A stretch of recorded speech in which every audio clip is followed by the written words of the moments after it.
Well, while we're here, let's quickly get to Mongoku. Hello, Akalan. I hope all is well. How you doing, brother? Although I want to see dragons again, I am expecting many lore rewrites, retcons. What do you think is most likely to change lore-wise with Dragonflight? On the one hand, this is the perfect expansion for Steve Denuser to lay out his next chapter of World of Warcraft, right? Because, well, basically he has a blank canvas. This is a land that has only existed in rumor. We have effectively finished the story of the previous expansions. So Steve Denuser can do pretty much whatever the fuck he wants from this moment forward, right? The other problem, so on the one hand, he does have the freedom to basically do whatever the fuck he wants, right? There's no limits to the stories that he can create because there's so many stories to choose from. There's so many ways in which you can take the story from here on forward.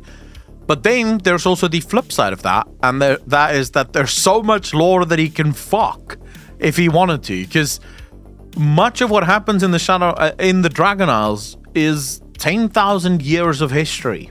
A lot of what is happening within the Dragon Isles sort of started a lot of the events of Azeroth, or at least saw the beginning of a lot of the events of Azeroth. So Steve Denuser could fuck the story of World of Warcraft as much as he wanted, and we would be completely powerless to stop him, because the lore around the Dragon Isles is completely and utterly unknown. The future or the history of Azeroth is also quite malleable in many ways, where a lot of the things that we know about the earliest times of Azeroth is inferred knowledge. It's not so much codified, you know.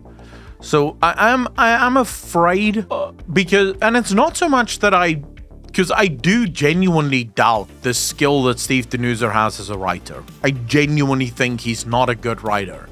And my reasons for this is the dude believed that the last 2 seasons of Game of Thrones was phenomenal.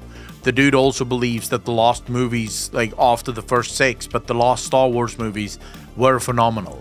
So anyone with any sort of credence of writing, thinking those works of art is good, I don't have a lot of trust in their ability to actually write a good story. So I do not think he is a good writer to begin with.